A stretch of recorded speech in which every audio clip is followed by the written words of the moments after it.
have the energy. We have the energy. We're gonna do this episode because we got energy. Ha! Ha da da. All right. What's going on?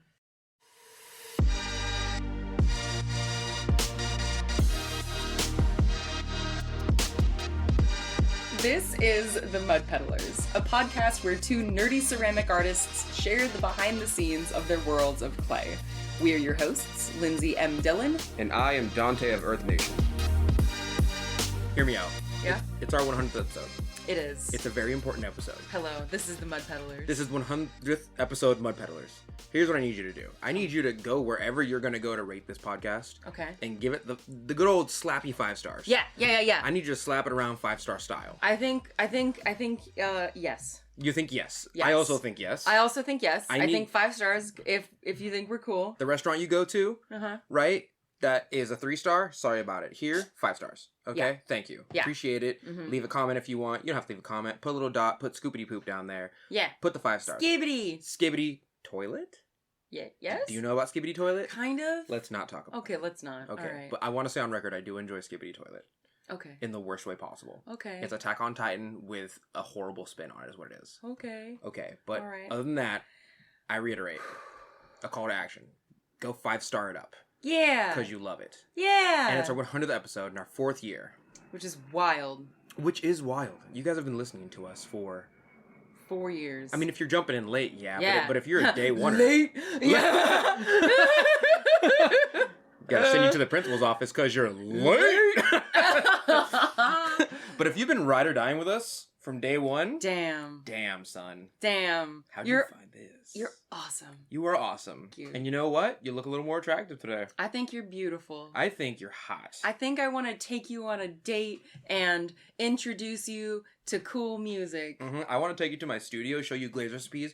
You're not allowed to reiterate because of an NDA with Clayscapes. And then I want to take you home. I'm going to walk you home, though. Okay, I'm going to walk you home. Is this... No, it's not. No. I'm going to walk you home, right? And I'm going to ask you, do you want to kiss? And you're going to say no. You're going to go in there. I'm going to go, okay, good night. And I'm going to get in my bed. Right? And then you're going to wonder, damn, I could have had him in my house.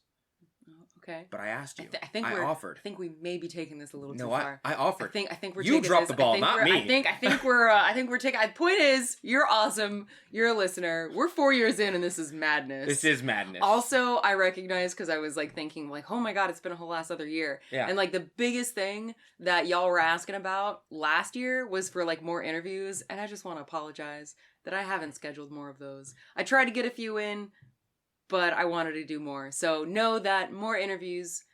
I haven't forgotten. Can we make a like call? Can we have some of the potters that we want? We just say their names right now on cast, and then they can contact us. No, we got to be responsible about it and be the ones to contact them. Who's responsible about it? Yeah. Can I just? No. I have a list of people that I'm like, I want to talk to you so bad, and I want to use this podcast as a vehicle to talk to them. I know. I think we should do that. Don't you want to talk to Old Forge? I do want to talk to Old Forge. Don't you? I do, but also I want to be the one to reach out. Cone Infinity? Cone Infinity? Cone Infinity. Don't you want to talk to Cone Infinity? Sue McLeod? That's all I'm saying. Oh my god! They can contact us. Oh my god! No. We have to contact that. Okay. Okay, fine. Okay. Fine. I think we should contact them. Making it hard for yourself is all I'm saying. I know. Okay. Stop it. I can't. It's our 100th episode. Oh my god, Donte. Before we start the 100th episode, Lindsey has a little letter to read off to us. Yes. I'm going to stay quiet and open up the gram while she does that. Okay. Yeah. So, all right. If you are a member of the House of Flame on my Patreon, you have already heard this letter, so forgive me if you are hearing this again. But I've been, if you may remember, if you've listened to the last few episodes, I've been kind of hinting at like some big changes to my business stuff, and I originally wanted to share this information later, but it's kind of one of those things where it's like, what we're going to be doing on this episode is having kind of like zooming out and talking about where we've been in our career so far and where we're going, and I kind of felt like I couldn't talk about that second half without kind of telling you what's been on my mind these last like 6 months or so. Oh, God. Okay, we're sorry. All right. Every time. Never fails. It never fails. Three things that are sure in life: death, taxes, Lindsey's phone going off in the middle of a cast. Lindsey's phone going off. Yep. I'm sorry. Anyway, so I feel like I couldn't honestly talk about that, where we're going kind of thing without sharing some of the news. And I also it's big, complicated. So I'm just going to read what I wrote because this was the best way that I felt like I could articulate what I've been thinking. So this is from the May 2024 letter that I sent out to my members of the House of Flame patrons. And okay, here we go. It's probably going to take, I don't know, maybe 5 minutes or so to read. All right, here we go. So I have a bit of news, and I'm actually a bit nervous about telling you. It's all good, so no worries for those of you whose anxiety spikes when you see the ambiguous preambles about, quote, news. My original plan wasn't actually to share this until later, but it's hard to keep quiet about something that's been taking up all my time this last month in a letter that's describing what I've been up to these last 30 days or so. Also, I haven't talked about this to anyone besides my friends and family, so please don't share this until I make an announcement on my social media, probably in a few months. And side note, now is that time, so I have shared it. Anyway, here it is. I'm in the process of seeking a full-time job with the state of California, so I will no longer be a full-time ceramic artist. I know I was literally on the Mud Peddlers a few months ago making a big announcement about how I was applying to grad school this year, so I can understand if you're skeptical about my follow-through with this announcement. But to be honest, I've been thinking about this for a while, and going to grad school was intended to be a solution to the situation that ultimately I decided a state job is more likely to solve. That situation? I want to feel safe. I want to feel safe, and both my risk tolerance and my desire to live a balanced lifestyle are no longer compatible with my job as a full-time ceramic artist. I have lived and live an immensely privileged life in so many ways. I'm white, I grew up in a middle-class environment, I'm cis-passing, able-bodied, a U.S. citizen, and I'm lucky enough to have a family that offers both an emotional and financial safety net. At the same time, I've seen shit hit the fan. I've seen my parents get divorced and witness the complicated financial disentanglement of one person who has a state job with benefits and a pension, and another who is a full-time mom and music artist. I've seen an unexpected health crisis end my mom's career and lead to bankruptcy and losing the house I grew up in. I've seen a sister struggling with addiction and avoid homelessness and live in dignity while working to stay clean only because our family had the health insurance, finances, and space to house her and help her get into rehab programs. On a less personal level, I've learned more from friends, other people sharing their stories, and the general state of the world about what it means to be poor in the United States, and how many people are teetering on the edge of that poverty. While I'm lucky to have access to many state and federally funded programs provided to Californians, I think it's hard to deny that even people in relatively stable jobs are one crisis away from having their entire world flipped upside down. All the same, I have been guilty of being judgmental about artists who haven't made their art their full-time job. And like some black magic, I faced that judgment towards myself threefold as I began to seriously contemplate seeking state employment.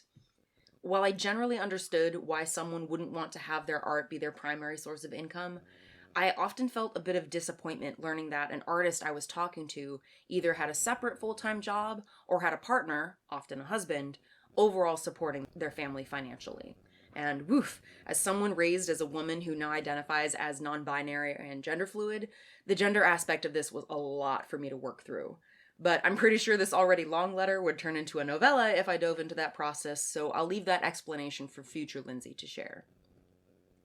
I think what that judgment was really about was wanting to find a community of other people as determined, or desperate, as I was to make being a full-time artist actually work. To prove wrong everyone who said that I would be a starving artist, and anyone who might dissuade their child from pursuing a degree in the arts. I went from college into the world resolved to show myself and others that it's possible to make a living as a full-time professional artist. But over the last 11 years, I've struggled to navigate my desire to prove that possibility amidst my growing recognition of the very real risks that exist in a society with minimal social safety nets, regardless of whether someone is an artist or not. By the time I made the decision to mitigate those risks by seeking a state job, even as I judged myself for not working hard enough or not wanting it enough to, quote, make it, A larger part of me recognized that this wasn't just about my work ethic and what I was or wasn't doing, but what kind of life I wanted to live, and the system in which I'm living that life. And I'll hazard a guess that that was true for all the artists I'd judged over the years, too. Of course, I've still asked myself many times since I first thought about getting a state job, if I put the same amount of time and effort it'll take to get hired for and work in a state job, could I just make the same amount of money doing ceramics? Sure. I think it would be possible to continue working as a ceramic artist, make more money, and find a bit more stability. I'm not entirely sure how, but I think if I decided to leverage every asset I had, work every job, hire assistants to help with production, utilize my social media, sell workshops, take on more teaching gigs, and generally turn things up to 11, I could make it work. But frankly, I don't want to work that hard. Don't get me wrong, I'm a hard worker. I've worked for other businesses and been recognized for my work ethic, and for years I worked to grow my own business. But I don't want to work that hard and give up all my hobbies to put 100% of my effort into my ceramics business just to survive. I don't want to work that hard and hardly see my friends or my partner. I don't want to have my partner be my sole source for consistent healthcare. I don't want to worry about what would happen to me if he died, or whether I would avoid leaving the relationship even if it would be healthier for me to do so, just because I was afraid of losing my financial stability. I don't want to work that hard and have no guarantee that I won't still end up in my 70s or 80s without any possibility of retirement. Not that life has any real guarantees, but hopefully you get my meaning. I'm sure there are artists out there who have figured out how to live a balanced life and meet their financial and safety needs by working as a full-time artist. But I have been trying to figure out how to get there for over 10 years, and fam, I'm tired. I don't want to suggest that I've made this decision entirely from a doom and gloom standpoint. In fact, part of the reason I'm making this decision is because I have hope that things can get better. It wasn't that long ago that I thought, well, I'm probably always going to be poor anyway, so I might as well do what I love. Thanks to the years of psychological and psychiatric help my mom initially helped pay for and my tax-funded healthcare allows me to still receive, I know that my diagnosis of generalized anxiety disorder comes with a cute little dose of sense of impending doom. And I've gotten a lot better about being able to recognize when my brain is working against me. So this decision to find a job with steady pay, good health benefits, and a pension plan isn't about an unreasonable fear, or even just about avoiding a fate that I've seen many, including myself, come close to and know that countless others endure. It's also about working towards the kind of life I want to live and having hope that I can get closer to it. I want to enjoy my hobbies. I want to travel. I want to spend quality time with my friends and my partner. I want to know my partner and I will be able to take care of our moms as they get older. I want to own a house that some landowner can't kick me out of, and one with a spare room in case shit hits the fan for one of my friends or family members and they need a place to stay for a while. And with family help and my partner and I both having state jobs, that might actually be a possibility. I want to live in this late-stage capitalist nightmare we're all navigating with some modicum of a sense of long-term stability and safety, and thoroughly enjoy my life while I do so. Again, knowing that stability and safety are the elusive stuff of utopias or Elysium. Humans are notoriously bad at predicting the future, and even more so at predicting how they'll feel in it. I expect that this transition will be difficult, but I'm actually really looking forward to what I think a more stable financial picture will do for my mental health, and what this new lifestyle might allow me to do creatively. Just the prospect of experimenting and playing more without having to be so worried about if what I'm working on will sell makes me want to get out my sketchbook and get started. Then again, I may get a job with the state and find myself so inextricably depressed that I have to reassess my plans for finding that safety and that freedom that comes with it that I desire so deeply. Ultimately, that's all we can do, right? We have to go through life, making choices, assessing, and doing our best to be humble and kind to ourselves and others in the process. But, to finish out on a cheesy note, it's that process that allows us to grow as human beings. I take heart in that, because next to safety, what I want most in life is to keep growing, to not let my fears stamp me into stagnation. I think, like many others, I'd like to be like that dandelion poking up through the concrete. It's not fair that the concrete is there, and it sucks, but f*** it, let's grow. And that's it. That's a lot! Yeah, So, I think that was longer than 5 minutes. Sorry, guys. It's alright. Yeah. So that's the everything. That took, many hours to write. Listen, that's just how Lindsey is. Yeah. I don't know why she wrote an apology letter to you about why she's got to go back to work a little bit. But it's not. That's how Lindsey is. It's not an apology letter. I don't know why you apologizing to them. Oh my god. It's not meant to be an apology letter. It's meant to be a way to talk about, like, just the difficulty of being like, I worked so long to try and fight against that stereotype of the starving artist, and to be like, yeah, I'm doing it. Like, I'm doing the full-time artist thing, or I'm like working towards the full-time artist thing, and it's just like, man, we don't live in a society though that like makes that, like, I guess, how do I say? Kind of like, I guess, like what I said in the letter. It's like, could I find a way to make more money doing what I'm doing now and not get a separate job? Yes, I could. But what that would require, I don't want to live that life. Like, I don't want to be living in the studio 24/7. Like, I don't want to, like, only see Cody for, like, an hour in the evenings before I, like, crash in bed, you know, before working another 16-hour day. Like, I just don't want to do that. So, yeah, so that's the stuff. Don't worry about it. Yeah. I mean, worry about it, but, like, don't anxiety over it. I'm not, actually. Okay, all right, good. I'm not anxiety overing it. Okay. Like, the... I just don't want you to trip over it, you know, because, like... No, I'm not. Like, I feel... Like, don't get me wrong, there were so many... Because, I've been thinking about this, like, because what I started applying for... And again, like, I mean, I said in the later state jobs, but I'm broadening the net to, like, you know, potentially working at... Costco? What's that? Costco? Oh, that, no. Never mind.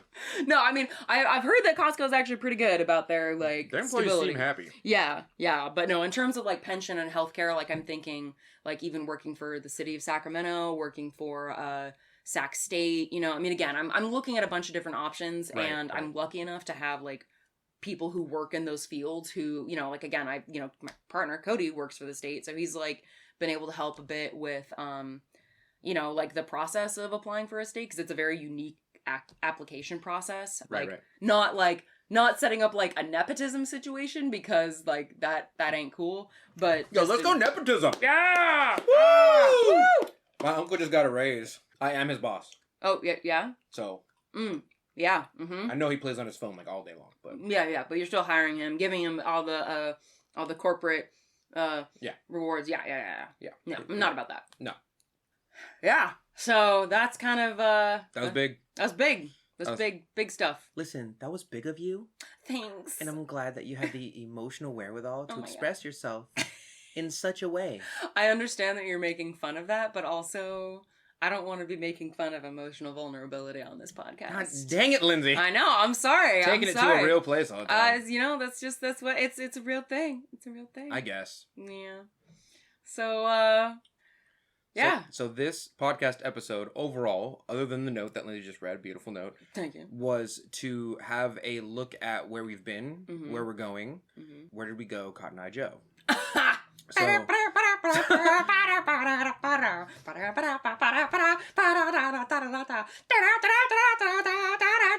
sorry, I'll stop. I hated all of that. So, what are we going to talk? Are we talking about the Mud Peddlers? Are we talking about individually? Let's talk about everything. Should we talk about where we met and then go Mud Peddlers from there? Or do we talk about individual journeys? I kind of like the idea of doing, like, an individual journey thing. I mean, I think also, like, us together, I think, is also, like, a fun thing, too. Because, like, I don't know. I mean, again, 100th episode, I think it'd be fun to, I don't know, talk about both. But, yeah, definitely talking about, like, the Mud Peddlers aspect of it, too. Because that has been a journey that I don't know. I mean, I guess we've kind of talked about both, but... We have. And for those of you who haven't heard the story of how Lindsey and I met, and this is how I remember it. Yeah. And you and I remember it differently, right? Uh-huh.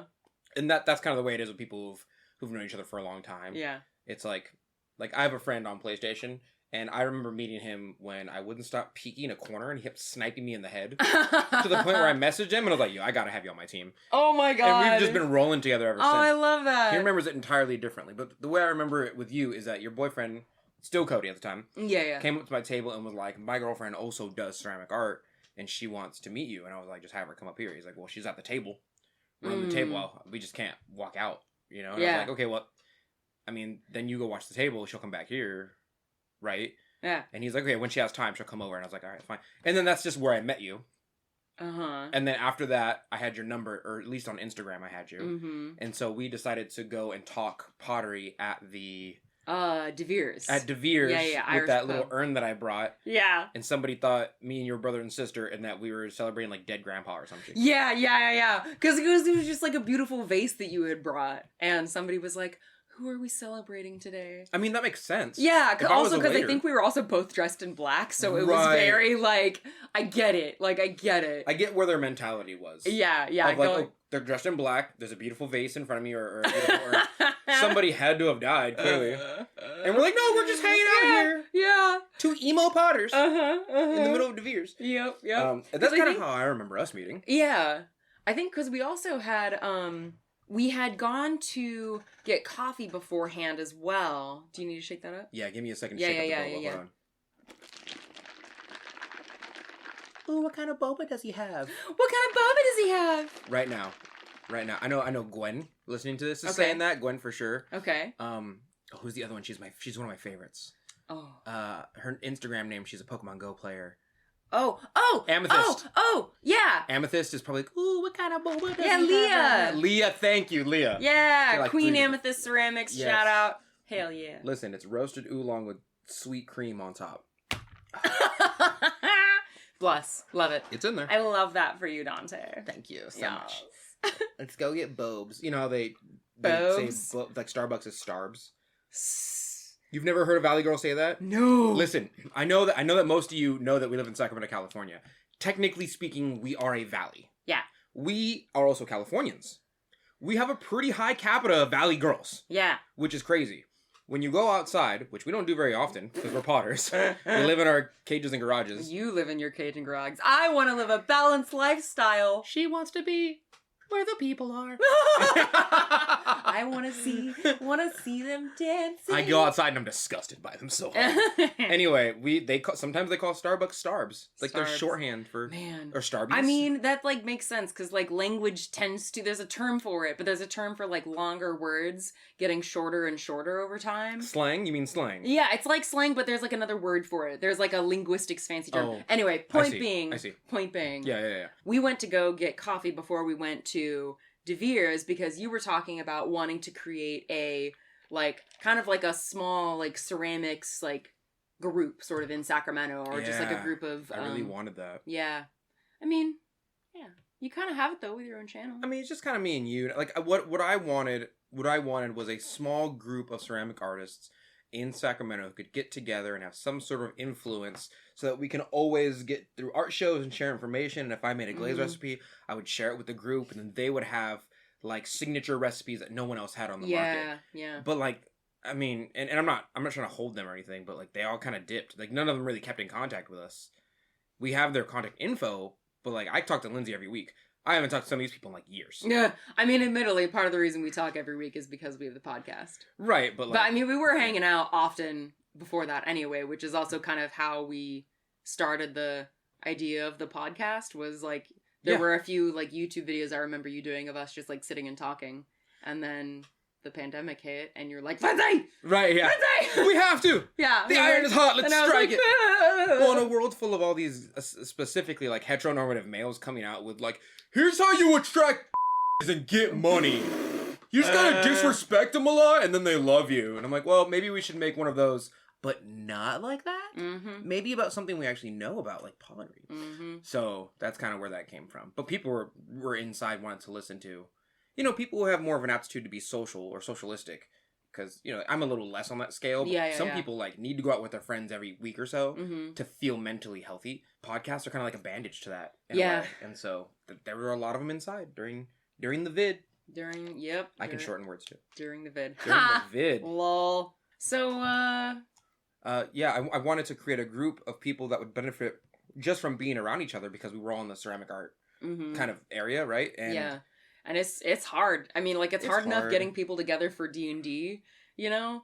So it's tough. But I mean, I think like I just wanted a group chat really that would like like imagine if there was 5 of us who were like, "Oh, I know there's a spot open here," Or do you want to get in on a table with me here, and then you can get your foot in the door, and then you can have your own table? Yeah. Do you have a recipe to gold? Oh, I got a recipe to gold. Okay, yeah. you have a recipe, you know what I mean? I feel like we have that on a different level with other groups. Like, I know there are some, like, folks on Instagram that we're in, like, kind of group chats with. Like, it's a larger group than, like, 5.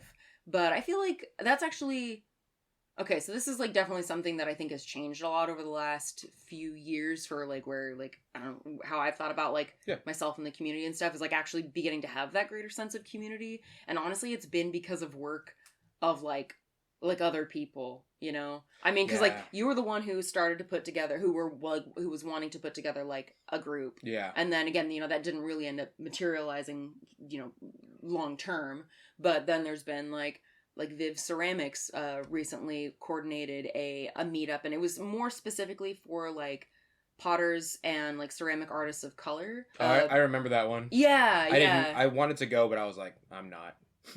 Well, I actually asked. I was like, hey, like, obviously I'm a white person. Yeah. But, like, you know, can I come to, like, kind of show support? Or, like, I can't remember exactly what I said. And they're like, oh, yeah, like, it's for everybody. It's just that we're mostly centering, like, folks of color. Yeah. So I was like, okay, cool. So I ended up going to that. And it was really cool. So it's been neat to see.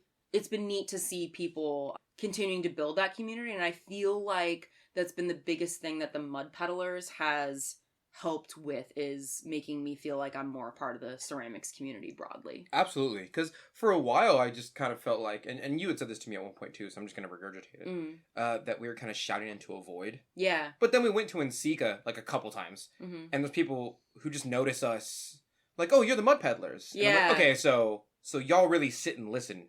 Yeah. You know what I mean? Like, you guys actually are listening. And then I look at the numbers and you tell me it's like 1,000 listeners per episode. They're about, like, okay. Which is, like, wild. Right, and a lot of them are heavily invested in the ceramic art community to the point where they kind of know us by...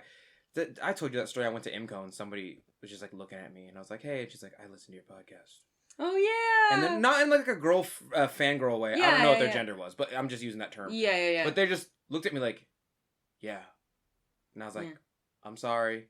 I just kind of walked out, but it was a surreal moment of, like, oh, real people actually listen to us. Yeah, I mean, Chris, you've been getting that for a while with your YouTube channel, but we're not saying this to be like, oh, look how cool we are. It's more just like, whoa, this is neat. Like, it's... I don't know about you, I'm cool as actually. Oh, okay, all right, yeah. The coolest. Yeah, take off your second set of sunglasses. Yeah, it's true. It's just that cool. Indoors, I'm wearing them indoors. Yeah, definitely. To identify how bright my future is. Mm-hmm.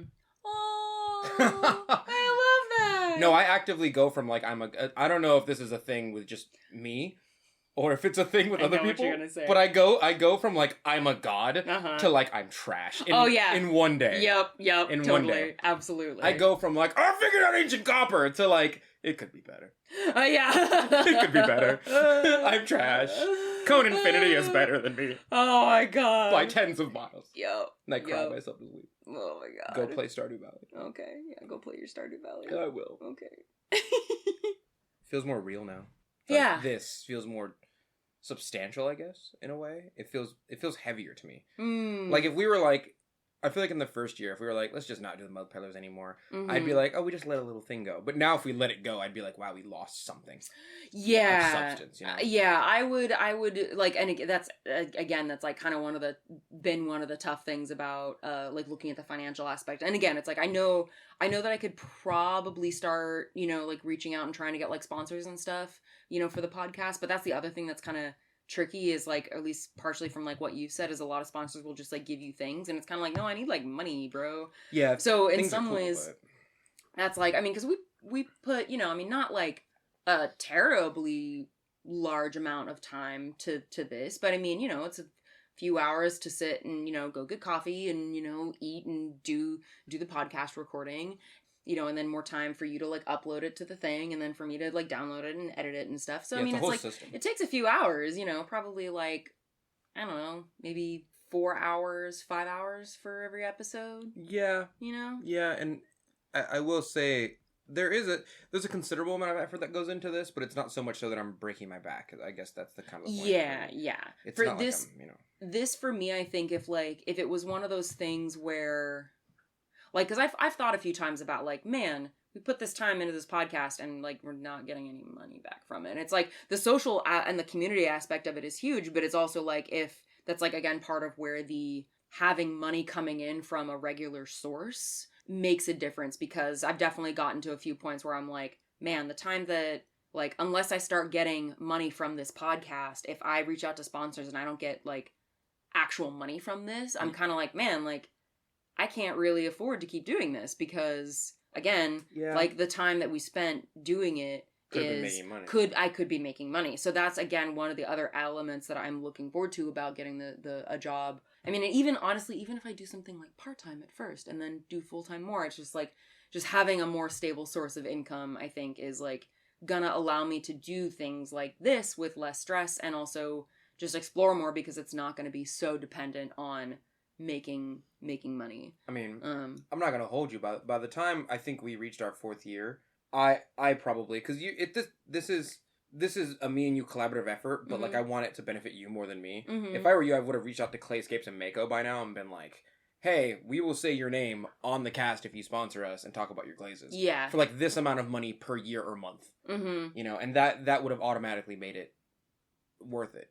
Because like, you know, if they were willing to actually pay, because I mean, again, is Mako or whatever, are they going to send money, or are they just going to send me glaze materials? You know, again, not to like on, not to on them by any means, because I mean, I understand they have a business to run too, but like Amico does for Flux's sake, or at least they did for a while. Yeah, and I know L&L Kilns does.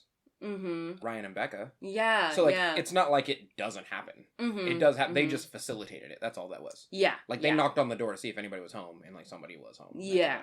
But you're right in the facet of like, I've definitely had companies before send me stuff and me be like, hey, I don't need you to send me more glazes. I actually am pretty good at making my own glazes. Yeah. Hey, I don't need you to send me more clay because I already have 4 different clay bodies I work with. And those clay bodies are standard for my glazes because they're meant to match together. So I don't have a lot of crazing. Like, okay, let's send you tools. Hey, I don't really need more tools. Because after the first set of tools I had, I know how to work with them. I don't want to develop a whole new skill set for this tool unless I really need it. Yeah. Like, if I didn't know how to trim my stuff or center upside down, I would then need a Giffen grip because I can do that without it. I know what I don't really need that tool. Yeah, I hear that. So, like, them sending us stuff, as grateful as I am for it, doesn't really help me on a personal level. You know what does, though, is money. Yeah. Money. And I feel like what has been good about having the Mud Peddlers is, I mean, again, I don't know exactly how to track this, but I think that has helped drive people to Patreon, which is a money-making thing. So it's like so there is, I mean, again, I never got far enough in the thought experiment of, if I stopped doing the Mud Peddlers and spent that time doing something else, like I never got far enough in that thought process to ever like really, really want to stop, because I really do enjoy doing this podcast, you know? Of course, yeah. And I mean, again, the people are listening to it, so they must be getting something out of it, which is great. Yeah, you're listening to this, so you must like it on some level. Yeah, I guess so. So anyway, I guess all that's to say, with doing the podcast, there's been ups and downs and trying to figure out ways to make it financially doable while also enjoying contributing to the broader community and like all those elements of it. And I mean, I don't plan on stopping anytime soon. No, definitely. It's just I don't know if it's like a dad brain thing, but I definitely think of like, if it should go down the fan, what would I have to do? Oh, you know what I mean? Like what would be required of me if I let something go that was part of my regularly scheduled programming. Right, regularly scheduled programming. You know what I mean? Yeah. What would, I like to think of the worst scenario and then just hope it doesn't happen and then kind of be prepared for it mentally, I guess, by, as you say, finishing the thought process. But other than that, I am also fairly happy to be here. And for me, it's, I know it sounded wrong. It's like an excuse to kind of hang out with you and be part of the community simultaneously, without the pressures of having, like, when I'm editing a video, I worry about the quality so much so that I'll spend an extra 4 hours of editing. Yeah. So that I can get the quality just right. This is more relaxing. And the anxiety for the quality gets, I get to do that. Gets passed on to you. Yeah. Yes. But that's also gotten, I've found a good, I think, medium point over the years. Like, I used to literally go in and edit out every single every single single, and now it's like I'll edit out like the big ones, because I still want it to flow well, and I don't want it to say, like, if I'm really struggling to say something, I want to try and edit out what I can so that it makes sense and is good listening for the listener. Yeah. But I don't get as obsessive about it as I used to. I think you do a really good job because I listen back to, once you release them on Spotify, I listen back to them and I listen to like how the editing went, and it especially the last episode went really well because we've there have been some times where we've definitely struggled There's been times where we're just like, we're not on today. Words. I feel like I wake up with a certain amount of magical energy. Like, you don't have 100 MP today, you have 60. Yeah. And so I gotta spend at least like 35 bringing some type of energy to a certain situation. Yeah, right? Totally. But some days are like, yeah, you'll spend like 5 magic power. Yeah. And like, you don't have to cast that spell. It'll just happen naturally. Yeah. Like, don't worry about it. But like, I don't have a lot of magic left in me for the whole day. You know what I mean? Yeah. No, I hear that. Right. So, do you think, looking back, like not just with the Mud Peddlers, but with your art in general, what are some of the biggest lessons you've learned? Oh man, that's a question right there. I will say one thing that I've learned, because I used to be a very communal person, in that like everything that I did essentially got released for the benefit of the community. And now I've realized that there are definitely people and companies that will take advantage of that information and like in the same way that you could take a picture of Mickey Mouse and add an extra ear and call it yours. Oh, and then everyone's like, that's not really yours. You know what I mean? And so I've definitely learned, especially within the last year or so, that if something, I have to be willing to let information go to a certain extent in order for it to be communal. Like, I have to, there's definitely still a large portion of my work that's communal work that I want the society or the community of potters or glaze people to benefit off of. But I don't, this sounds really gatekeepy, but I like to give people information so they can create their own things more than I would just give them the creation. Yeah. Because I give them the full set, the full creation, like, here's a thing you can just use without knowing the knowledge behind it. Then they ultimately need to come back for the information anyway to learn how that process went. Yeah. In order to fix it at a later time. Because the glaze community goes through a lot of intervals of changes. A lot of them. Within the time I've been here, we've lost like 4 materials.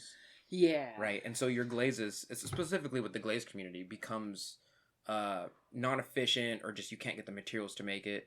And so what happens is for the community, they take a glaze, they use it because I gave it to them. And then they're like, well, I can't get Gersley Borate anymore. And I'm like, oh, that sucks. I know how to work it around. They're like, well, I didn't read the whole blog. Oh, okay. I kind of just took the recipe. Which is fair. And you took the blog down. Oh. And I'm like, right, because I told you I was only releasing the recipe for 3 weeks. He's like, right. So, and I was like, damn, that's crazy. I give him the old damn, that's crazy. So I have to release information in a very specific way. And I have to make sure that I have to be willing to let it go. Otherwise, people will take advantage of it. That's the biggest lesson I've learned probably this year. Interesting. Is that like I have to be willing to let information go. And I have to release it in a very specific way if I do let it go. So that it's still beneficial to those that are willing to put, and this sounds gatekeepy again, the work in to digest the information and test things. But won't be so ease of use to where people who don't care about the process will just use it automatically. Yeah, that makes sense. I think that makes sense. Right, in order to use this thing, I want you to kind of go through the process of, I don't want to say earning it, but learning how to handle it. Because if I just give it to you right out, then you never learn how to handle it, and that's it kind of not what a good dad does. I don't get you a dog and walk it for you. You have to learn how to take care of it. It makes that kind of, I feel like that matches what you've been trying to do, like with your YouTube channel all along, which is scaffolding the information. Absolutely. So it's like teaching. So it's teaching someone the tools so that they can then go off and do their own thing. And right, because I don't want to just give you and this isn't the correct terminology, but I'm going to use it. I don't want to just give you a copy and paste. Like, I made this thing, now you can make it too. Because I wasn't taught that way, and I found that the major benefit of it is that you can then modify things that are not only your own creation, but you can fix things along the way if you go through the process. But I've totally been the person who just takes something before, uses it, and then I'm like, well, now it's, what do I do now? I didn't go through the process to learn how it's made from the bottom up. Yeah. So now I have to get, you know what I mean?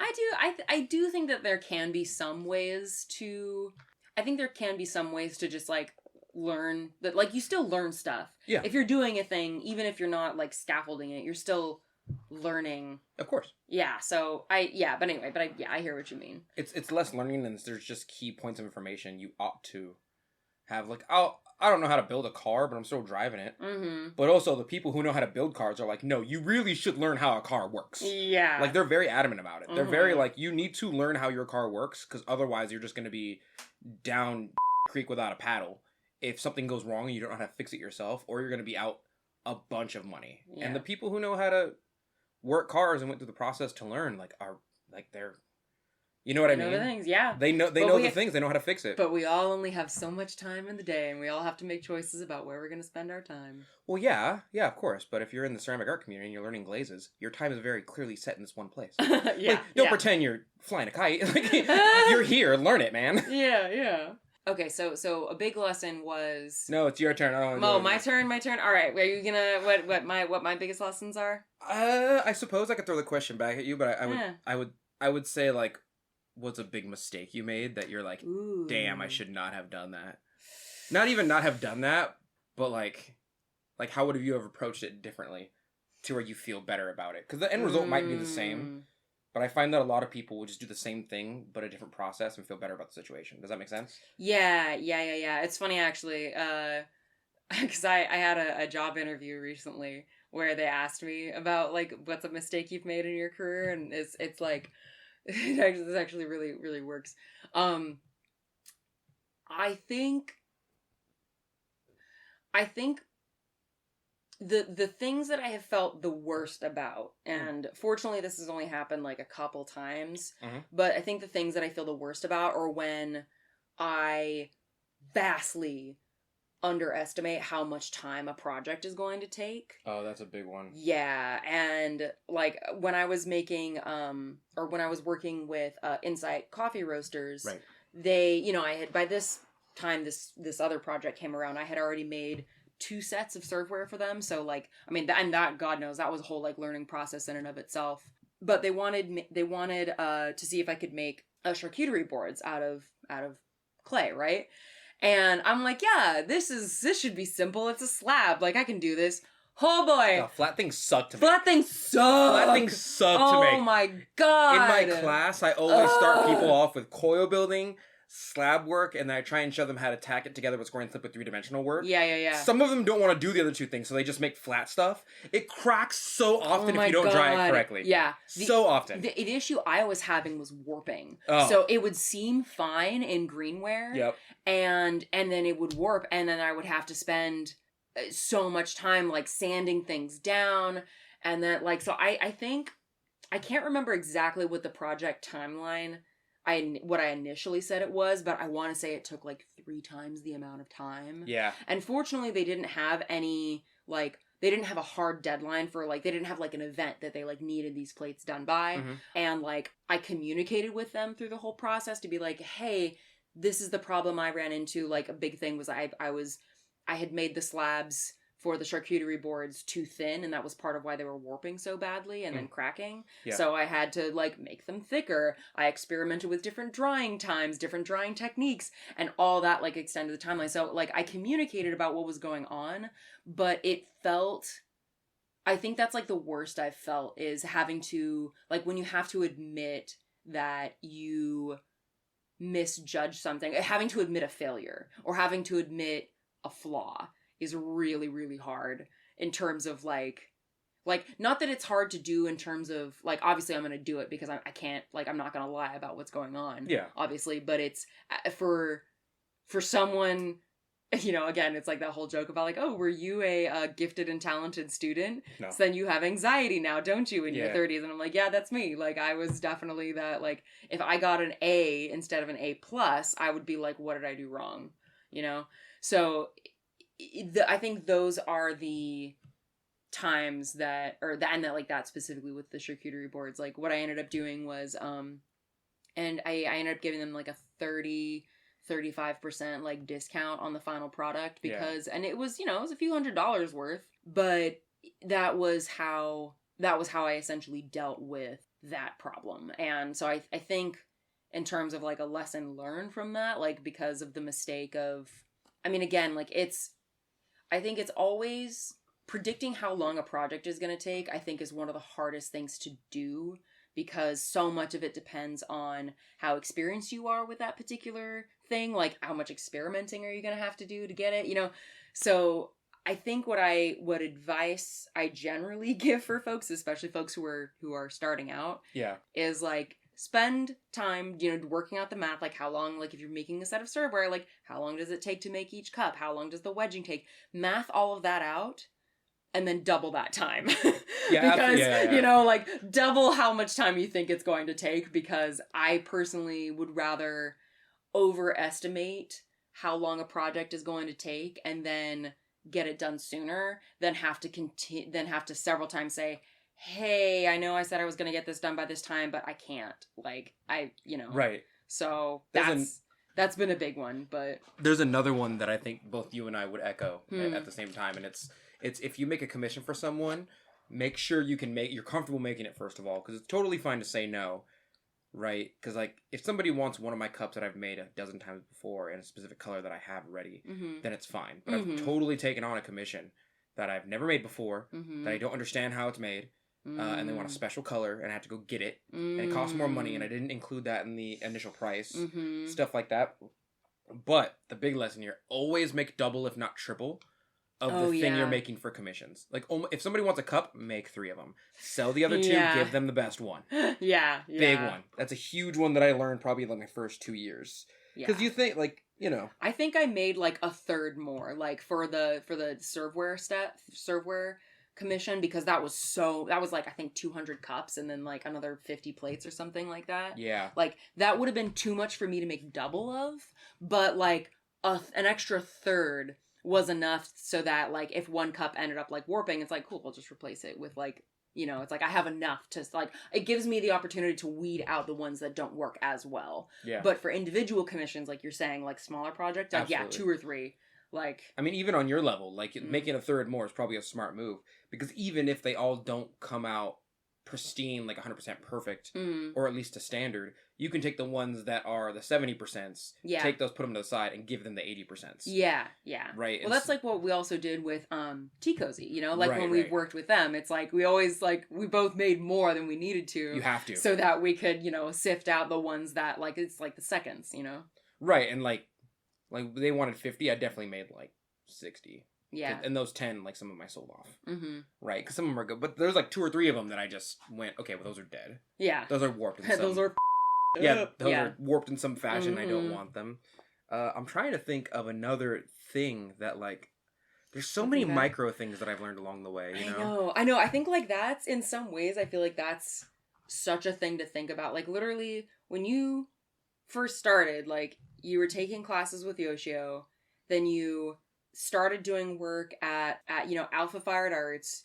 You were going... Man dropped me off at Alpha and said, learn. Yeah. Man dropped me off at Yoshio, if you're listening to this right now, smart move.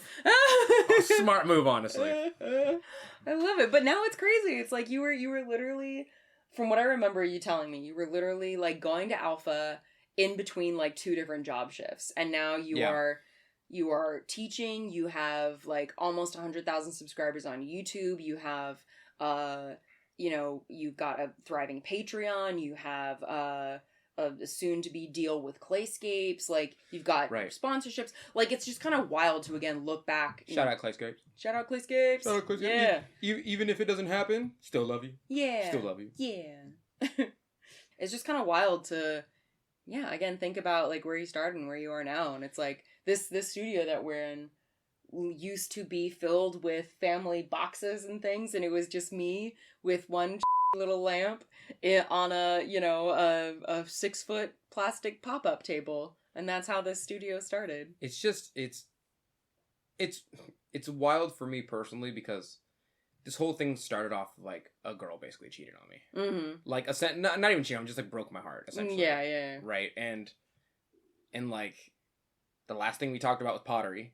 And then I had taken a pottery class. And I was like, well, I'm already signed up. And then Yoshio, I think he recognized something. He was like, oh, it's a heartbroken male. This is when they're at their most vulnerable. and susceptible to change. And he's either going to go to the gym or I'm going to take him, right? And so, oh my god! And I think he realized that, and then he also understood my learning style is just pettiness. Like, if you make fun of me, I'm just going to become really good at the thing you like, so I can shit on you later on. And that's essentially what I do for a lot of stuff. Toxic as It's toxic, but like I do get really good at stuff. Like I remember I told one of my patrons or somebody online that like I'm gonna figure out ancient copper, and they were like, yeah, good luck, and that set me off. That set me off horribly hard. Like, oh my gosh. And now we're here. Now we're here. And you know, at a certain point, he just kept putting energy into me, and I kept taking his classes and so on and so forth. And then he started to like kind of mentor me personally, and then he started to pay extra attention to me. And you know, after that, he kind of was like, okay, well, you should go to Alpha. And at that point, you're right, I was working like 2 jobs.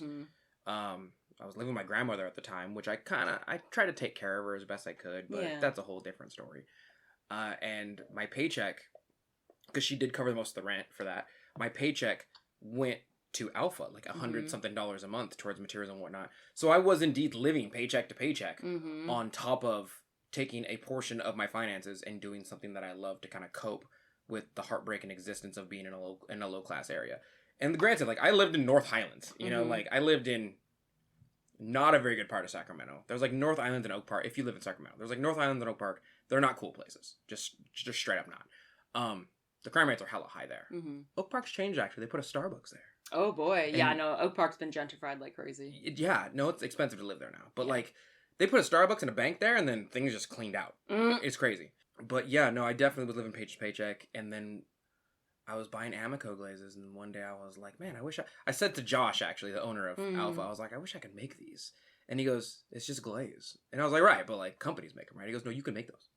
And I was like, what do you mean? He points at the back wall, you know, the chemical wall? Yeah. And he's like, that is just little floating rocks in water and color made from those materials back there. And I said, how? And then he was like, here, there's tons of recipes like on Digital Fire. He showed me. And I was like, what? You can make them? And from that point on, and it was way cheaper than buying a bottle, too. Yeah. Like, the color black was like $15 from Amico, and now it's like 20 or something like that, I'm sure. But to make black for the next 2 years cost me like $30. Yeah. If you did it right. Right? And because I was spraying all my glazes, I had the option of either watering down the Amico glazes and then spraying them in a spray machine, which I glazed by spraying for 4 years. Or where did you have a spray? Was that at Alpha? It's at the back of Alpha. They have a spray booth. Cool. They have a really good spray booth, actually. Nice. Yeah, and after I learned how to make my own glazes, I was like, oh, I could just make this in the jar that I'm going to spray in the first place. And there we go. Right? And that's what after that point there, I started to, every year I learned something new about glazes or pottery or this or that. Yeah. Right? And that's kind of where I am now. And at this point, I'm kind of just waiting for, like, the Knights of the Glaze table to invite me into their group. Like, I imagine there's, like, Matt Katz and Cone Infinity and Tony Hansen and Sue McLeod all at a table voting on whether I'm allowed to hang out with them. Oh, okay. That's what I imagine. Definitely. That's definitely happening. I think that's happening. Yeah, I imagine Old Forge will contact me very soon and go, we're allowed to be besties now. Love it. Love that. That's what Yeah. Childish Gambino's at home like, man, I gotta get me a Donte mug. Childish Gambino. Donald Glover's at home right now going, I gotta get me a Donte mug. Yeah. Or else I'll have nobody. Oh my God. Gotta fill my house with these things. And then that's where I hope I get to. Yeah. That's my next step right there. Yeah. So that actually, like, where, other than, of course, Childish Gambino wanting one of your mugs, like, where do you see yourself? Where do you see yourself going in the next 5 years? I don't know. So there's 2 or 3 things I have in the works, and one of them I don't want to share because I don't want to let the cat out of the bag too soon. Okay. You know, I plan. Yeah. One of them is that I do want to teach a glaze class a beginner's class on how to put together a glaze. Is that kind of like what you did for Ceramicon? But, like, are you wanting to make, like, a real, like, an in-person class? Yeah, like, I want to go to IMCO and say, hey, IMCO, can we do a class? Because evidently it's in demand. Oh, and for glaze making? Yes. Yeah. I'll charge like $150 for it, and it'll be a month-long class, maybe $200. Because once you learn how to make glazes, like, you don't take the class again. Right. So it's got to be worth my time. But once you learn how to make the glazes, then I say, okay, we're going to buy all the materials. I'm going to buy a bag of this, a bag of this, a bag of this. Right? And then we're going to put a glaze together. I'm going to bring 2 or 3 of my personal recipes and show them, here's how you modify a glaze, here's how you do this, here's how you put it together. That's going to be the beginner set of glazes. It's going to be putting them together, how much the water is, weighing the specific gravity, the materials, the equipment you need, wearing a mask, things of that nature, and it's going to be maybe like a 1 or 2 hour class. And then we're going to do experiments along the way, right? After that, maybe an intermediate class if I get better, and then we're going to talk about materials, some of the chemical reactions, things of that nature. I don't think I'm ready for advanced yet, though. Like, I can't teach an advanced class, right? Okay. But I can probably teach, like, intermediate class would be, okay, here are the elements that come with materials, here's the chemical analysis from the companies, and here's how those elements affect your glaze, and here's how you can doctor them later on and future-proof them in case something goes out, like Guernsey borate or lithium or a certain feldspar that you can replace them with certain things. So this way you have some kind of longevity with your glazes where most people who don't get to that level don't. Yeah, that makes sense. And then I'll probably from there just work on, because I think I'm almost going to be done with making red glazes soon. I'm probably going to start working on stylistic things. Making new designs. And of course the YouTube channel will keep going. Yeah. But after that, I think my next step is like making an in-person class for glazing. Might get another class at IMCO. Might have to like, hey, can I have 1 day a week, please? Oh, that'd be awesome. And then after that, I think we're done. After that, I think we're chill for a while. So we've been talking a bit about kind of I guess, this is a little bit of a meandering episode, to be honest. Like, talking a bit about, where we've been, where we're going. Just walking down memory lane.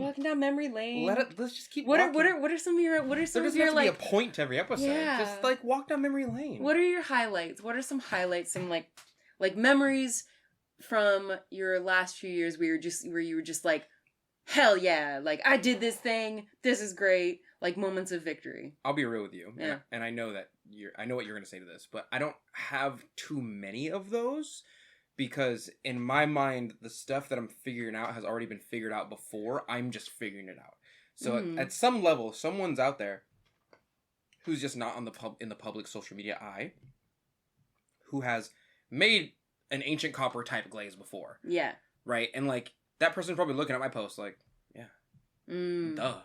You know what I mean? So I'm just slowly discovering information about the way I do things that I'm excited about. So I often don't go like, hell yeah, I did that. I go, I figured it out. Like, yeah, I figured it out. Yeah. Okay, well, I mean, that's a moment worth celebrating. So what are some of those kind of moments for you? Everything is real. I don't have a lot because everything's real common to me. Okay. Like, everything that I do that I'm like, oh, I finally succeeded in doing this thing I've been trying to do for a year. My brain goes, I should have already known how to do that. Oh. My brain goes like, and other people know how to do it. They're just not giving me the information because it's valuable information. I mean, there's nothing wrong with having personal victories, though. I mean, just because other people have figured it out, I mean, the first time you get a a piece of clay centered, it feels like victory, even if, thousands of people have done it before you. I'm just not overly excited about it. It's like learning to ride a bike. It's like, I'm excited that I learned to ride my first bike, but also my brain goes, okay, well, I'm getting to the level that other people are already at. So I'm catching up, really, if you think about it. Okay. I'm not learning to do anything out of this world. I'm just learning how to do things in my world, and that makes me excited. Yeah. Right, but I have to take a pill of like, all right, chill. You ain't the first, and you ain't the last. Calm it down, Yeah. I used to have this thing where I'd get like rocks from the ground and like grind them and put them in glazes and be like, I'm the first ever. No, not really. Yeah. Because that's what glazes are. And honestly, these rocks on the ground are like awful. They're not pure. They're not siphoned. They're not sieved. Oh yeah. So like, even people who get obsidian and like volcanic ash and do it, we already have those minerals. Yeah. They're just different elements, or they're different ratios of elements. It's just, so I don't have too many of those. Okay. In the most toxic way I could prescribe to myself, like, it's not that exciting because it's kind of common to a lot of other people. Okay. I know it's not a good way to think about it mentally, but that's...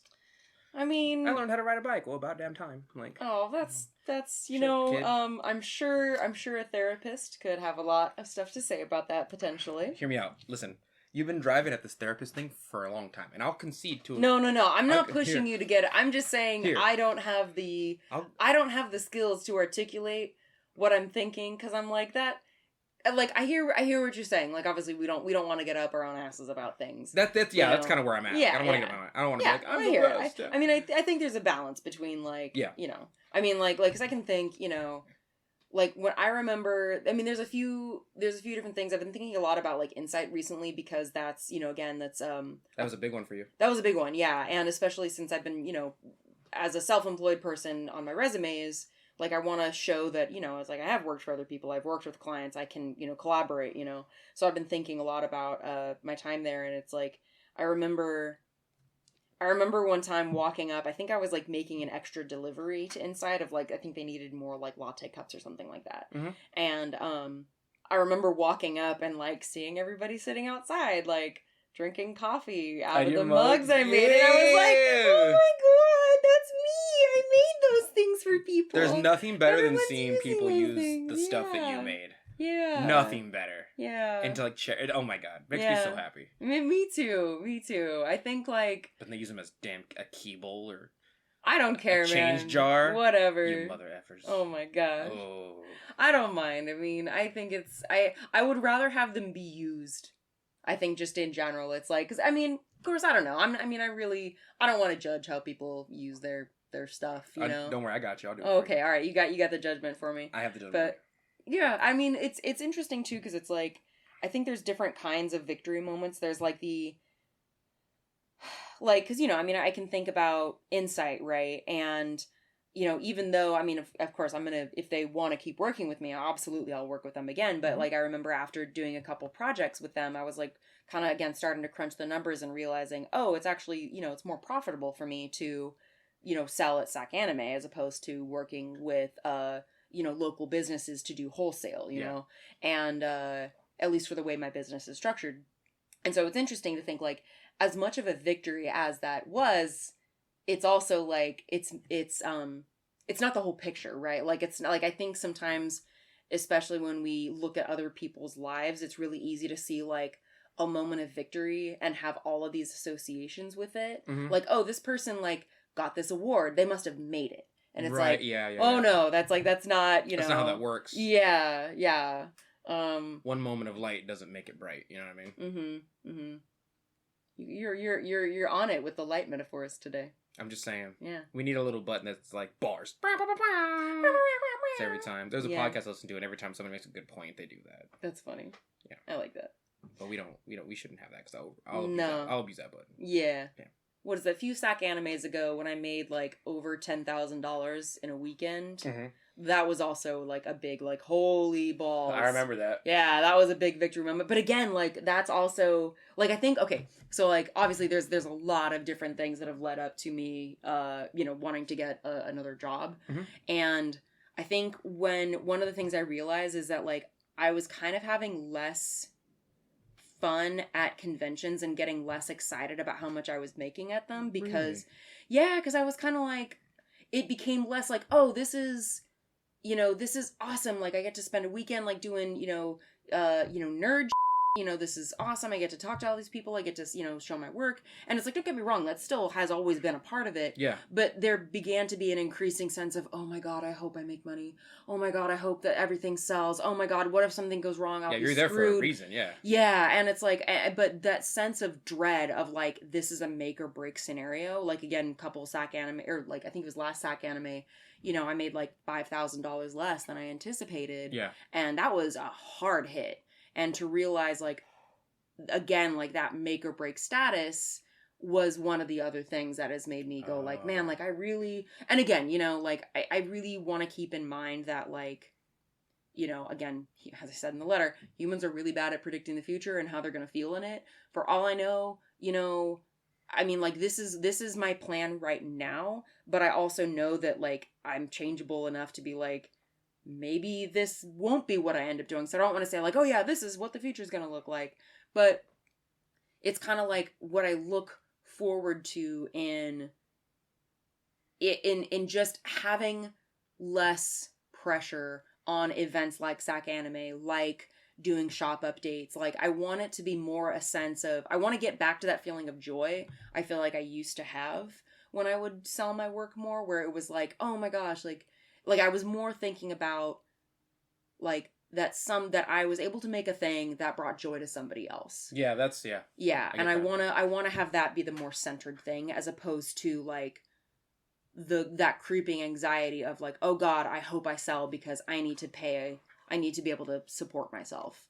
you know. So I don't know. I get just again finding no, you're valid. Finding more balance. That's like kind of when I think about where I want to be in the next like 5-10 years, because I have no idea what it's going to be like when I get a job. I don't know what my schedule is going to be like. I have a hope for what I want to do because I still want to keep making ceramics, but I just don't know what that life is going to look like because that's a really big change.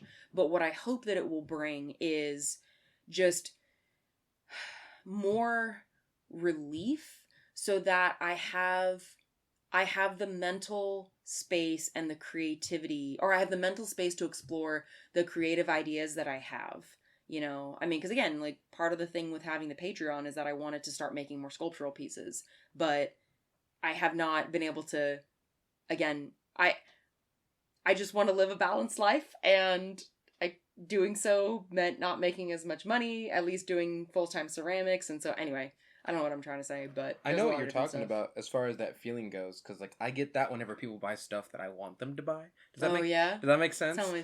Well, like, you know, and I know I crap on the color blue a lot, but like if I sell a swirly mug in the color blue, I'm like, yeah, that's a pretty attractive style and color. People like that. But like sometimes I sell like a carved porcelain teacup in a glaze that I made like a month ago, and someone goes, "Oh, I like this color. It's really nice. I don't see it very often." I go, "Yeah." You know what I mean? Like, yeah. That's what I'm talking about, baby. Yeah. That's what I was going for. And so, I think as I go along with my artistic journey, I often get into things that are very micro interesting to a very small subgroup of people who like make glazes or do certain artistic styles. And that's not, it's micro because it's not what most people like, you know, like saying a statement that you said before, which is like the mugs are the t-shirts of the clay world. Okay, I want someone to buy a vest from me. Yes. You know what I mean? And I get really excited when people buy a vest because I've learned how to make vests really well in the last year. Of course, the vests don't sell that much because like who needs that many vests? They're a very specific group of people. But the t-shirts sell really well. I have to make a lot of those. But I get real excited when somebody buys an orange vest from me. Yeah. Because then I'm like, yeah. Nobody else sells orange vests around here, and I love that you're there. Yeah. I love it so much. When you think about like that, you know, because you're saying like, yeah, like I have to make the, you know, the blue swirly mugs or whatever to, you know, just to make money. Yeah. Like when you think about like your long-term like financial stability, because again, for me, that like long-term financial stability and like the anxieties around all that, and then while also like wanting to have a balanced life and not be living in my studio, you know, 16 hours a day. To me, like that led to, all right, I want to get like a different job. And what I kind of love about this dynamic, and part of what I think is fun about having this all kind of come out at the 100th episode, is that like we started in such different places and we like crossed. We're trading spaces now. Yeah, we're trading places. So like I started out, you know, 4 years ago is about when because I went full time in ceramics like right before the pandemic hit, like literally January of 2020 is when I quit my job at the cafe. Yeah.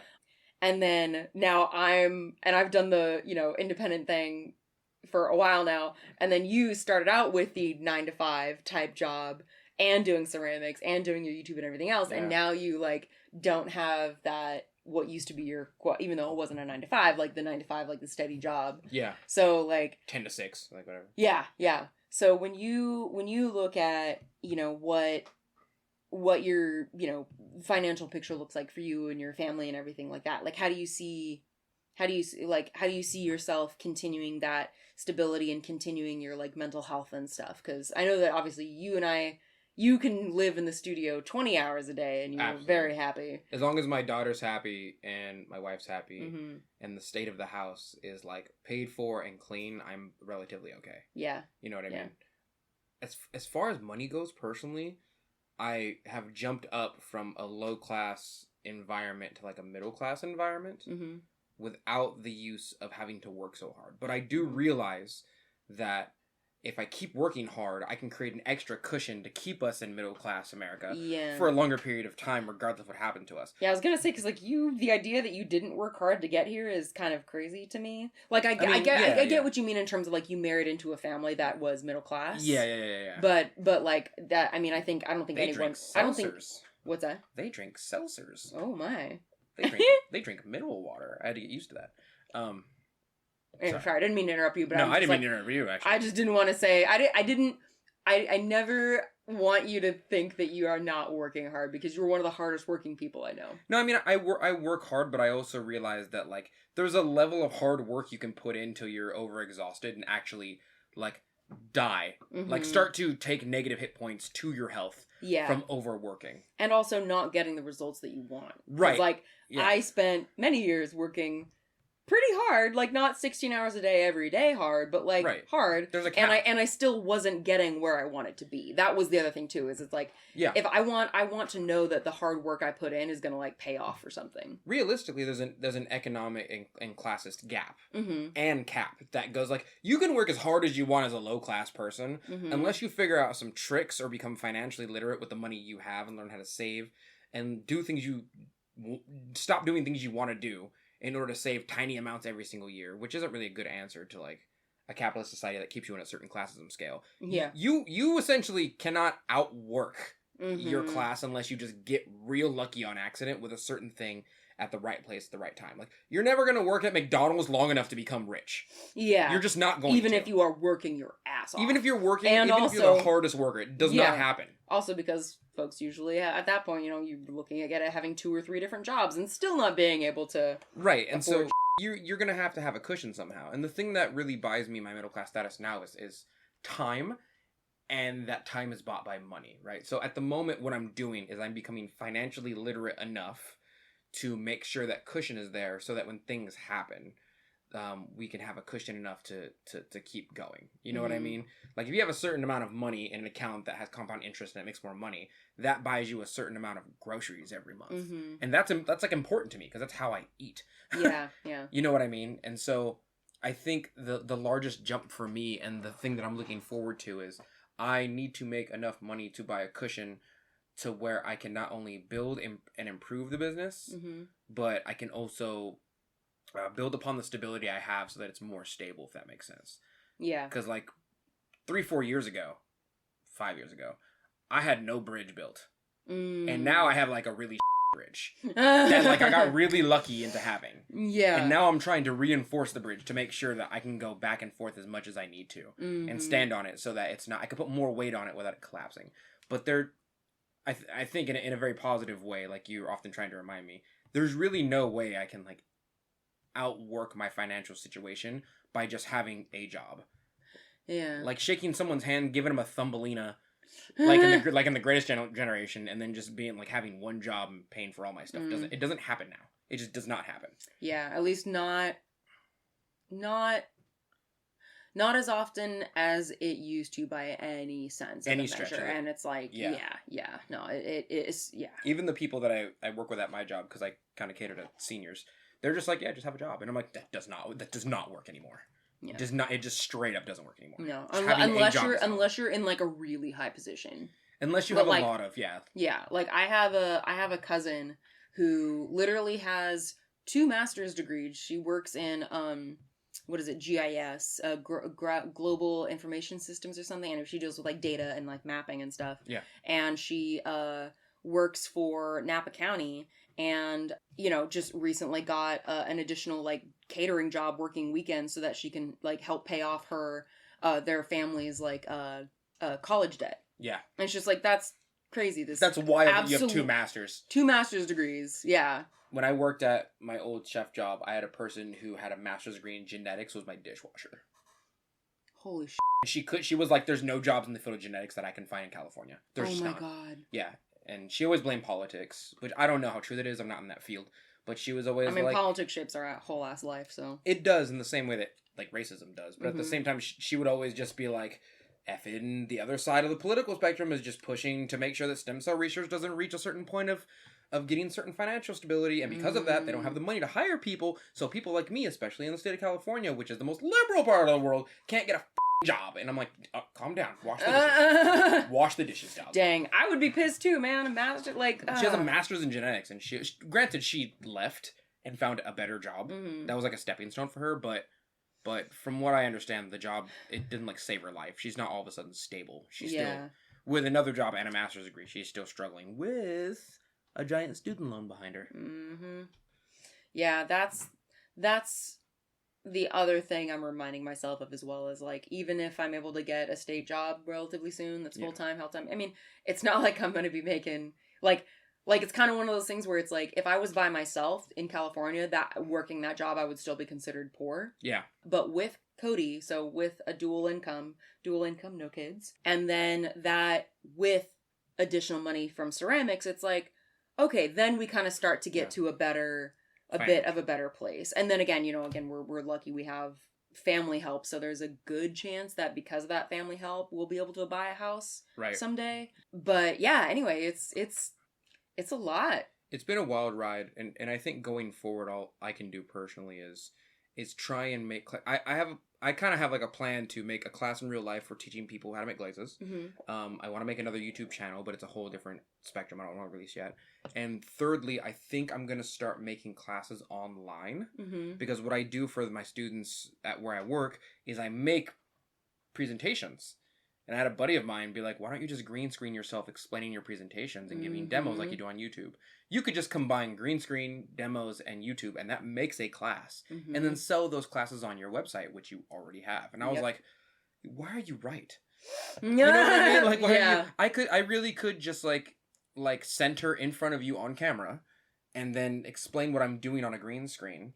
The only thing that'd be taken out of it is the physical aspect of what I'm doing. I mean, and to be honest, like, your YouTube channel, some of those videos could already be considered like classes that you could sell. True. But I think, like, to me, what that reminds me of is, again, that, like, what you were talking about earlier in this episode about the community aspect of it versus, it's majorly communal. Yeah. I mean, but I think that's I think in general, that kind of content creation makes a lot of sense because you contribute a lot to the community, you're active on social media, that creates an audience, and then for people who want more specific things or want, like, again, like access to a class or something like that, then you still have a way to provide a slightly different service that you are getting more directly paid for, as opposed to, like, things like your YouTube channel, which creates revenue through advertisement and through directing people to your Patreon. Yeah, and I take lots of cuts on that as well. We were talking about it in the other podcast. Like, I take lots of... The amount of money I'm making on YouTube is probably half the amount I could make if I was monetizing all my content. Yeah. But because I don't want to shove adverts in your face 24/7, I'm losing like $200 a month. Just because. So I think people see my numbers and think, like you were saying earlier, people see you have an award and they're like, oh, you made it. People think I've made it. No, I don't make that much money, to be honest with you. I don't spend money how other people seem to. Like, I'm paying my bills, I'm wearing my clothes that I don't buy new clothes, and I'm eating In-N-Out at most. Which is hella expensive. Oh, I love In-N-Out though. So good. It's so good. Listen, I can hear them right now. You hear them right now? Yeah, I do. You hear the Whataburger? Shut up. Shut your mouth. Listen, I've had both. They're the same damn quality. Okay, you guys are just into your geographical area, wherever you are. Oh, I'm pro Texas and Whataburger. I don't care. They both taste good. Eat them for calories and shut up. You can like one or the other without being like the opposition. I feel like you just created a very intense enemy that probably does not exist. No, I promise you it exists. I promise you it exists. Okay. There's very much like the San Francisco 49ers versus the Raiders. Yeah. You know how that's like a yeah, no, you both like football, no one cares. Regionalism for sure. Yeah, well, we gotta have safe outlets for tribalism. You know? That's true. That's true. We have to have safe outlets for tribalism. Oh my god. I'd rather you identify yourself as a bluey dad than like something that would actually harm the spectrum of human existence. Yeah. Because they both have tribalistic... Oh my god, that's bars. That's bars right there. I'm pretty sure I read that somewhere. I don't know. No, that's true. That's true. People love to identify with certain things, and the mentality that comes along with it definitely is tribalism. Yeah. In the way that you would just get rid of critical thinking sometimes. Yeah, but yeah, we need to... Safe avenues. We gotta have safe avenues of dumb people thinking they're part of a group that doesn't matter. Hey, enough. You know what? I will show my Hufflepuff pride all day. Oh my god! Dante, is that you? Oh my lord. Oh god. The general statements are hard and true at the same time. Yeah. This doesn't totally relate, but this reminds me of like one kind of last thing I wanted to share about like the whole decision about getting a job is that like when I was thinking about it, like, not gonna lie, I was real angry. I got really mad about like having to make this decision because there was very much a deep sense of like, oh, did you feel like you were a failure? Yeah. It was a combination of I feel like a failure, but also the society we live in is not just, because it's definitely unbalanced. Yeah. And I was mad that it's like, oh, instead of trying to fight against the system and like live and like make art and do the kind of shit like that, it's like, for me to feel safe, I needed to make this change. Because again, it was like being tired of working hard and not getting where I wanted to go, and feeling like if I was gonna get to where I wanted to be financially and was financial security, like, would take a level of work that would crush any existence of like a balanced lifestyle. 100%. Which is like, I don't think it's unreasonable to want a balanced lifestyle. No, not like, at all. And even with that, it was just this sense of like, well, hell, even if I work 16 hours a day and have no friends and never see Cody and, et cetera, and don't have hobbies, that doesn't give me any guarantee that like when I'm 80, I'm going to be in a financially stable place. Like, there's just absolutely. And even getting this day job is like only a degree higher of stability. But again, there's like, on a universal level, there's no true security because the universe is going to do what the universe is going to do. Like, it happens, right? Yeah. But it's it's like, like, throw your hands in the air. No, exactly. But it's like I need more layers of toilet paper between the shit and the fan. Damn, bars. Bars. So, I need more toilet paper to deal with this shit. Yeah, but that was I had a lot of anger. I had a lot of emotions around this decision, and there was definitely a lot of thinking of different perspectives. Like, again, I was really trying to exercise critical thinking in making this decision, and not make this decision out of anger, not make this decision out of despair. Mm-hmm. Try and think of, what other options do I have? It seems logical. Like, don't feel bad that you have to do what you got to do to survive in a time in which survival is difficult on an economic level. Like, I don't want you to feel bad. I think I'm more mad than anything else. But, or at least I was. I'm less angry now. I feel more like, I don't know, like, yeah, this is just, not that this is exactly a apt metaphor, but it's like a peasant in the 1100s can only get so far and is only going to be able to do so much to survive.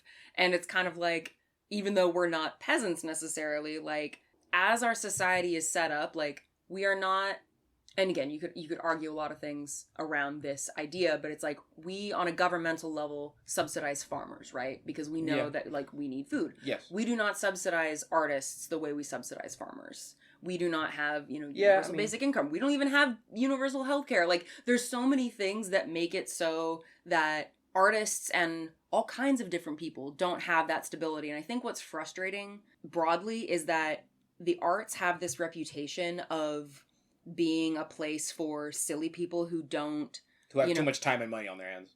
Yeah, absolutely. I was actually going to say it was for art is like for people who are starving artists. It's like if you say you're going to study the arts, the automatic assumption is you're going to be poor. Yes. What I would argue is that because of the way our system is set up and the economic inequality that we have, mm-hmm.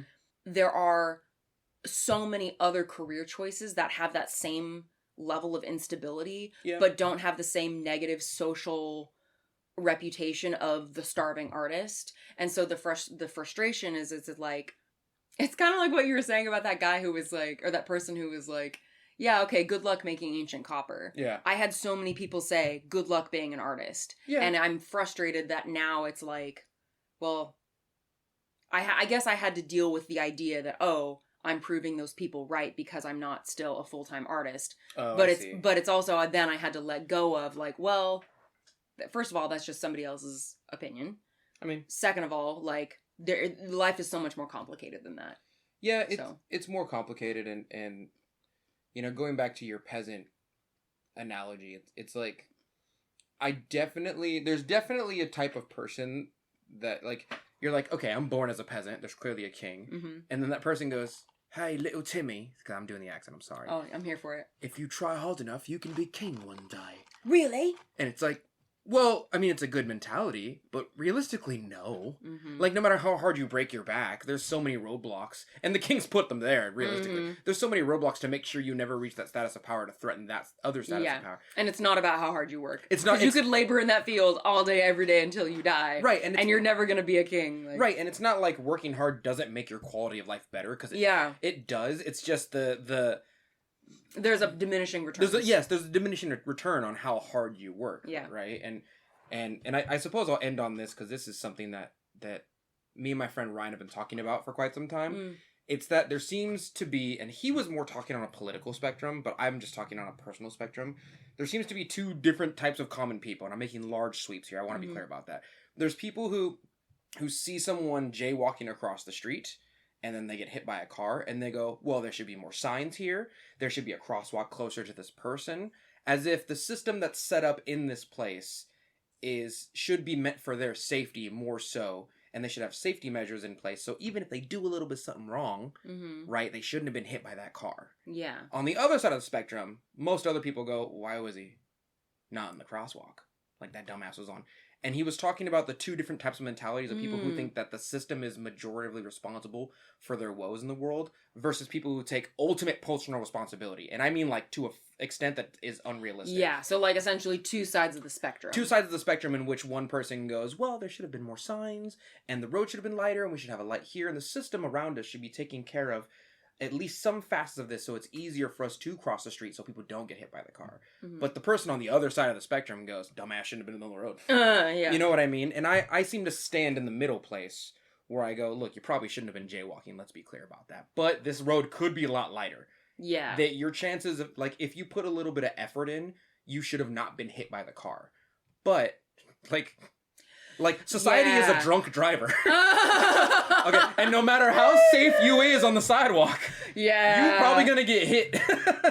Yeah, I love that society is a drunk driver. That's society is a drunk driver. That's really funny. No matter how safe you are, even if you're in the crosswalk following all the rules, you might get hit anyway, you know? And those people who kind of cope themselves into thinking that it's like personal responsibility to such an extent that it's your fault always and there's no systematic interplay with that, will make excuses for the drunk driver. You know what I mean? Like, well, maybe the sun was in their eyes, or you know, maybe the person who was walking the street was high. Maybe he was drunk and he didn't see the car coming. Maybe it was his fault. And like they psyop themselves into thinking that like, no, the system took care of us. You shut your dirty mouth. You just gotta work harder, stupid. You know? Yeah. And like, you're both kind of wrong, but definitely one side is more right than the other. In my eyes, anyway.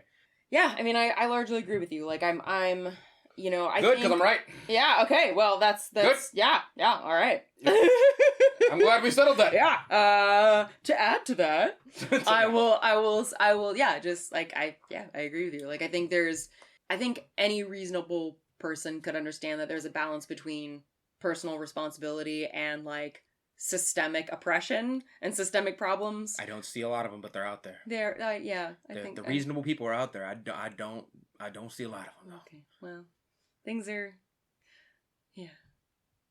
interesting. Point being, this is our 100th episode, guys. That was a weird 100th episode, but yeah. That was a weird 100th episode. I mean, it was kind of all over the place. Usually, tell us what you're thinking. Tell us in the comments. That kind of towed the line in between Mud Peddlers and Night Peddlers. Yeah, that definitely was a bit of a mix. Night Peddlers be crazy. Night Peddlers be crazy. Night Peddlers be. There's probably some beeps in this. Yeah. There ain't no beeps in Night Peddlers. There's no beeps in Night Peddlers. No beeps in Night Peddlers. If you want to listen to the Night Peddlers, go to patreon.com/Lindsey M Dillon. Yep. And sign up for the House of Stone tier or the House of Flame tier. And if you just want to see some more behind the scenes stuff, you can go sign up for the House of Earth tier, which is $3. Mm-hmm. And you can go to my website. Somebody on my Discord had said, I didn't know you had a blog. What? And well, I mean, I don't really post it that much, other than when I've just started really digging into it. But talking about it more. I do have a blog at earthnationceramics.com. It's attached to the pottery shop too. I do have stuff in there. I don't have a lot of stuff right now. There's one cup in there I'm waiting for somebody to buy. Okay. It's like the ancient copper prototype. Are these our kiln plugs? Kiln plugs! Imagine if we actually had a soundboard. That would be great. I think we are our own soundboard, and I think that's fun. Oh, damn. Yeah, I know, right? Damn, son. Where'd you find this? Another one. Anyway, speaking of which, so I am actually going to have a piece in a show. So if you are in the Sacramento area, Alpha Fired Arts, which is a place you have heard us talk about a lot. They are a ceramic supply store and awesome resource here in Sacramento. They are doing a 35th year anniversary show. So I have a piece in that show. The show is from August 14th to September 14th. And the 35th anniversary party is on Saturday, August 17th from 5 to 7 p.m. I will be there. Donte, I'm going to invite you. And dear listener, if you are in the area and you want to come celebrate this 35th anniversary, it is called 35th Anniversary, Past, Present, Future at Alpha Fired Arts. I will leave some more details in the show notes. But that's a big thing I got coming up, and I'm really excited because they did like interviews and stuff. You can go look at my Instagram, and they showed a segment from the interview that I did with them, and they interviewed a bunch of other I watched it. It was good. Folks in the area, and yeah, they interviewed Yoshio. Yeah, they interviewed Tony Natsulis. They interviewed a bunch of people. Now I have to go. Yeah, now you gotta go. So that's my kiln play. Now I have to go to the party. Yeah. I talked to Yoshio like 2 or 3 weeks ago, and he explained what Gladdy McBean is to me. Explained like the history. Oh, of Gladdy yeah. McBean. And he definitely impressed upon me that like no, the only reason the pipes work in San Francisco right now is because the Gladdy McBean company is there. Like a lot of the pipes in other cities surrounding Sacramento in general come from the Gladdy McBean company. They specialized in making like the pipe work for the sewers. That's so cool. And I was like, really? He's like, oh yeah, no, for sure. Like thank them directly. And I was like, oh, I didn't know that. Damn. Yeah. No. All right. Well, anything else you want to plug? No. All right. No, I'm good. I have one more test to do for Ancient Copper, and then I'm done. No more. Okay. Well, we'll look forward to seeing that. Posting about it on your blog? Thanks. EarthNationCeramics.com? Yep, go read the blog. You don't have to buy anything from the shop. Just go to the blog. Just read it. I put so much work into it. Yeah. Hang out with us. Also, tell us. I know that more episodes with interviews will hopefully be incoming. But if you got any other thoughts about where the Mud Peddlers has been and where it's going, what you want out of it, and also like where you've been, consider this a mid-year sort of message, Lindsey. Send me a message. Comment on if you're watching this on YouTube. Comment. Yep. And go to Instagram. Yeah. Tell us things. Go to Lindsey M Dillon. Message her. Yeah. I don't know what to do with your messages. That's okay. I take your messages. She'll take them. Yeah. Bye. Bye.